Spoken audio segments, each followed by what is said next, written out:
Hi hello welcome back to Veena creativity. ಇನ್ನೂ ಯಾರೆಲ್ಲ ನನ್ನ ಚಾನಲ್ನ ಸಬ್ಸ್ಕ್ರೈಬ್ ಮಾಡ್ಕೊಂಡಿಲ್ಲ ಪ್ಲೀಸ್ ಸಬ್ಸ್ಕ್ರೈಬ್ ಮಾಡ್ಕೊಳ್ಳಿ. ಇವತ್ತು ಹೆಸರು ಕಾಳಿನ ದೋಸೆ, ಪೆಸರಟ್ಟು ಅಂತಲೂ ಹೇಳ್ತಾರೆ. ಇದು ಹೇಗೆ ಮಾಡೋದು ಅಂತ ನೋಡೋಣ ಬನ್ನಿ. ಇದಕ್ಕೆ ಬೇಕಾದಂಥ ಪದಾರ್ಥಗಳು: 1 ಗ್ಲಾಸ್ ಹೆಸರು ಕಾಳು ಅಳತೆ ಮಾಡಿಟ್ಕೊಂಡಿದ್ದೀನಿ ಈ ಗ್ಲಾಸಲ್ಲೇ. ಒಂದು 3 ಸ್ಪೂನ್ ಆಗುವಷ್ಟು ಅಕ್ಕಿ, 1 ಸ್ಪೂನ್ ಆಗುವಷ್ಟು ಜೀರಿಗೆ, ರುಚಿಗೆ ತಕ್ಕಷ್ಟು ಉಪ್ಪು, ಅಡುಗೆ ಎಣ್ಣೆ, 1-2 ಹಸಿಮೆಣಸಿಕಾಯಿ, ಒಂದು ಅರ್ಧ ಇಂಚ್ ಶುಂಠಿನ ಸಣ್ಣ ಸಣ್ಣದಾಗಿ ಕಟ್ ಮಾಡಿಟ್ಕೊಂಡಿದ್ದೀನಿ. ಈಗ ಹೆಸರು ಕಾಳನ್ನ ಮತ್ತು ಅಕ್ಕಿನ ರಾತ್ರಿನೇ ನೆನೆಸಿಡಬೇಕು. ಇದನ್ನ ನಾವು 1-2 ಸರ್ತಿ ತೊಳೆದ್ಬಿಟ್ಟು ನೀಟಾಗಿ ಸ್ವಲ್ಪ ನೀರು ಜಾಸ್ತಿ ಹಾಕಿಬಿಟ್ಟು ನೆನೆಸಿಡಬೇಕು ಓವರ್ನೈಟ್.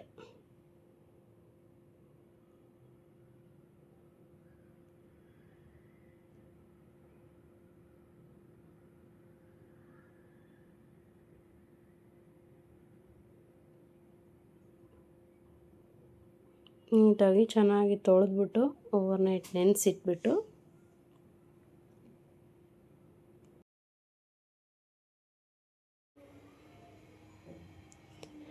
ಇವಾಗ ನೋಡಿ, ಬೇಳೆ ಮತ್ತು ಅಕ್ಕಿ ಚೆನ್ನಾಗಿ ನೆಂದಿದೆ.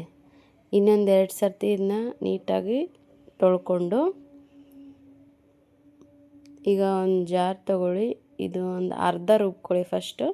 ಸೆಕೆಂಡ್ ಇನ್ನೊಂದು ಟೈಮ್ ಏನೈತಿ ಇನ್ನೊಂದು ಅರ್ಧ ರುಬ್ಕೊಳ್ಳಿ.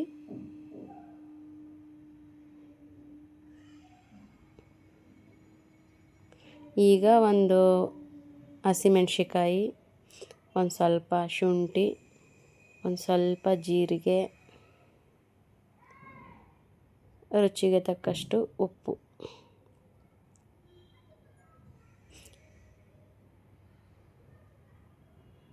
ಒಂದು ಸ್ವಲ್ಪ ನೀರನ್ನ ಆ್ಯಡ್ ಮಾಡಿ ನೀಟಾಗಿ ನುಣ್ಣಗೆ ರುಬ್ಬಬೇಕು. ಈಗ ಇದನ್ನು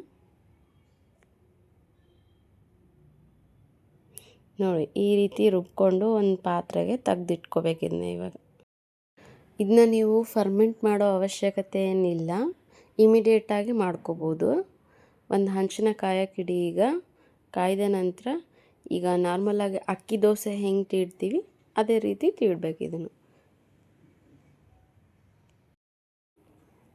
ಅಕ್ಕಿ ದೋಸೆ ಹೇಗೆ ತೀಡ್ತೀವಿ ಅದೇ ರೀತಿಯೇ ತೀಡಬೇಕು. ಇದನ್ನು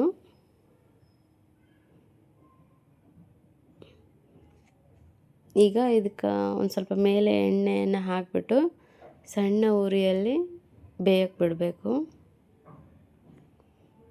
ನೋಡಿ, ಇದನ್ನು ನೀವು ಬೆಳಗಿನ ಜಾವ ಟಿಫನ್ನಿಗೂ ಇಲ್ಲ ಮಧ್ಯಾಹ್ನ ಲಂಚ್ ಬಾಕ್ಸಿಗೂ ಮಾಡಿಕೊಡ್ಬೋದು. ತುಂಬಾ ಚೆನ್ನಾಗಿರುತ್ತೆ. ಇವನ್ ನಿಮ್ಮ ಡಯಟಲ್ಲಿ ಕೂಡ ಆ್ಯಡ್ ಮಾಡ್ಬೋದು. ಇದು ಡಯಟ್ ಮಾಡೋರು ಯಾರಾದರೂ ನೋಡ್ತಾ ಇದ್ದರೆ ಇನ್ ಕೇಸು ಅವ್ರು ನಿಮ್ಮ ಡಯಟಲ್ಲಿ ಆ್ಯಡ್ ಮಾಡ್ಕೋಬೋದು. ಇದು ಹೆಲ್ತಿಯಾಗಿರುತ್ತೆ. ನೋಡಿ ಎಷ್ಟು ಚೆನ್ನಾಗಿ ಬಂದಿದೆ. ಈಗ ಇದನ್ನ ನೀವು ಶುಂಠಿ ಚಟ್ನಿನೋ ಇಲ್ಲಾಂದರೆ ಕಾಯಿ ಚಟ್ನಿನೋ ಅದ್ರ ಜೊತೆ ತಿನ್ಬೋದು, ಇಲ್ಲ ಹಾಗೆ ಕೂಡ ತಿನ್ಬೋದು. ಇದು ತುಂಬಾ ಚೆನ್ನಾಗಿರುತ್ತೆ. ನನ್ನ ಒಂದು ನೆಕ್ಸ್ಟ್ ವಿಡಿಯೋದಲ್ಲಿ ನಾನು ಶುಂಠಿ ಚಟ್ನಿ ಹೇಗೆ ಮಾಡೋದು ಅಂತ ಹೇಳ್ಕೊಡ್ತೀನಿ. ಇನ್ನೂ ಯಾರೆಲ್ಲ ನನ್ನ ಚಾನಲ್ನ ಸಬ್ಸ್ಕ್ರೈಬ್ ಮಾಡ್ಕೊಂಡಿಲ್ಲ ಪ್ಲೀಸ್ ಸಬ್ಸ್ಕ್ರೈಬ್ ಮಾಡ್ಕೊಳ್ಳಿ. Thanks for watching.